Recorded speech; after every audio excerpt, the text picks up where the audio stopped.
안녕하십니까. 경북대 이강필 교수입니다. 오늘 제가 소개할 책은 2010년에 나온 성공을 부르는 말, 행복을 부르는 말.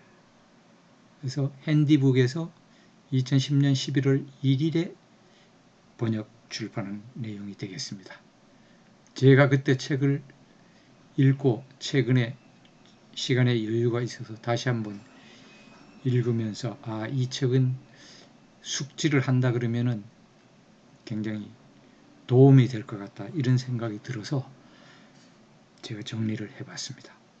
근데 이 책은 그 미국의 헬렌 정이라는 분이 그 인간관계가 이렇게 술술 풀릴 수 있는 30가지의 커뮤니케이션 불변의 법칙을 요약 정리했는데요. 그것을 5장으로 해서 1장에 우리가 어떻게 말을 시작해야 될지 모르겠다면 이라는 주제를 우리가 그 미국의 커뮤니케이션 전략가인 프랭크 런츠가 그 해답을 주고 있고요. 2장에서는 대화가 이어지지 않고 자꾸만 뚝뚝 끊긴다면 어떻게 할 거냐. 이거는 섹스피어가 운을 망치고 싶지 않으면 말을 다듬으라 라는 내용으로 해법을 내고 있습니다. 그리고 3장에서는 도대체 남편, 아내와 말이 안 통한다면 굉장히 중요한 이슈가 되겠죠. 요거는 니체가 결혼 생활은 긴 대화다라는 내용으로 해법을 얘기하고 있습니다. 그리고 네 번째도 중요한 이슈로 아이들이 말을 듣지 않으면 어떻게 할 거냐 해서 베스탈로치가 부모들이요 수다장애가 되라에 대한 해법을 내고 있습니다. 그리고 5째 장에서는 우리가 일로 만난 사람과 대화를 풀어나가기 어렵다면 어떻게 할 거냐. 일 잘하는 사람보다 말 잘하는 사람이 성공한다. 그래서 미국의 카네기가 해법을 내고 있습니다. 그래서 제가 1일 한 가지씩 이 커뮤니케이션 불변의 법칙을 요약 정리해봤습니다. 여러분들이 한 달 30일 정도 이렇게 한번 읽어보시면 도움이 될 수 있을 것 같습니다.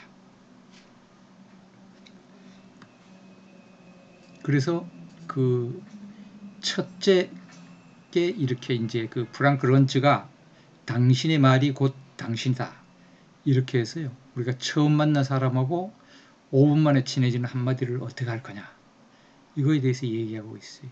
그 여기에 이제 세계의 바람둥이 카사노바가 나에게 5분만 다오.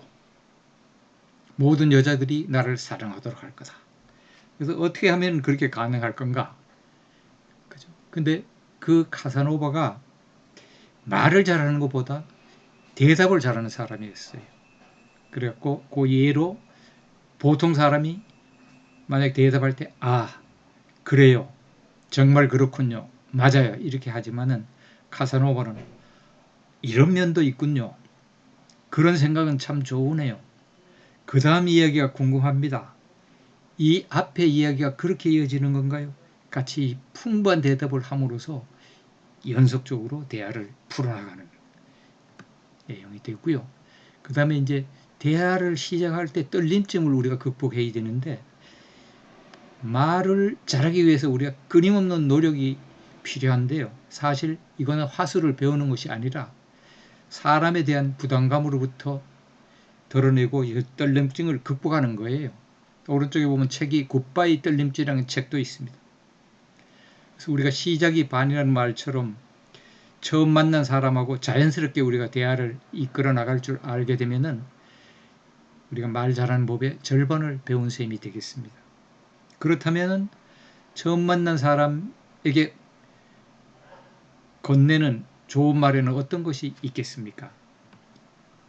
그거는 우리가 함께 바라보고 있는 것에 대해서 이야기하라고 얘기하겠습니다. 예를 들어서 보통은 처음에 우리가 차 한잔 하시겠습니까? 이렇게 말을 쓰는데요.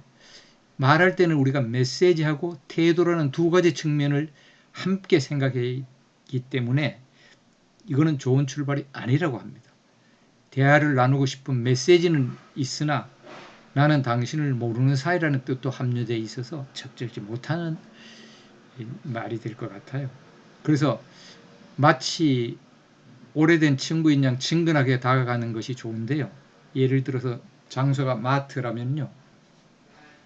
빅세일 한다고 해서 왔는데 별로 그렇게 싸지도 않네요. 이렇게 얘기를 하면은 처음 만난 분이라도 어색한 분위기가 없이 쉽게 예를 들어서 말문을 틀 수 있다. 이렇게 얘기하고 있습니다. 그리고 이제 처음 만났을 때 우리가 말문이 트이고 어색한 분위기가 이제 좀 누그러들었다 그러면요. 그 다음엔 우리 자신을 소개한 일인데 지나친 겸손은 금물이라는 거예요. 그래서 물론 이제 자기소개를 미리 준비해 두고요. 그 다음에 주의할 점은 약간 잘난 척 하는 것이에요. 그죠? 그래서 관계 형성에 이제 이게 약이 되는데, 물론 이제 존중을 받기 위해서 척을 조금 해주고 난 다음 친근한 화제를 꺼내서 이 공감대를 형성해 나간다. 이런 방법을 쓰라는 거예요. 그리고 이제 그 명심해야 할 거는 이 커뮤니케이션의 정석이라는 것은 반전의 기술이 필요합니다. 예, 트럼프 대통령도 주로 내가 보니까 반전의 기술을 쓰는 듯합니다. 그래서 이게 황당할 만큼 너무나 개인적인 이야기를 만약 쏟아내서 도움이 되는 거예요. 처음에는. 근데 이게 이제 주의할 점 물론 듣는 사람의 입장에서 우리가 대화를 해야 되는데요. 그래서 만약 개인적인 자신의 가족 이야기를 풀어나가면 상대방도 자신의 가족 이야기나 소소한 일상생활에 대한 이야기를 꺼내게 돼서 그렇게 하면서 상대방의 이야기로 초점을 맞춰가지고 우리가 여러 가지 질문을 하고 관심을 기울여주면 되고 말이 행동이 되고 행동이 말이 된다고 합니다. 그래서 처음 만난 어색한 사이일수록 친한 사이에 하는 합법을 구사하고요. 그 다음에 진지하게 경청하는 자세를 갖추는 것이 중요한 거예요. 여기에 생각을 조심해라 말이 된다. 말을 조심해라 행동이 된다. 행동을 조심해라 습관이 된다. 습관을 조심해라 성격이 된다. 성격을 조심해라 운명이 된다. 이런 좋은 말이 있습니다. 그래서 오늘 첫째 마무리는 처음 만난 사람하고 5분 만에 전하는 한마디를 여러분들이 기억하셔서 한번 그렇게 실천을 해 보시고요. 그 다음에 이제는 우리가 말하고 나서 후회하지 말고 상대를 단숨에 내 편으로 끌어당기는 마법 같은 한마디를 하시길 바랍니다. 감사합니다.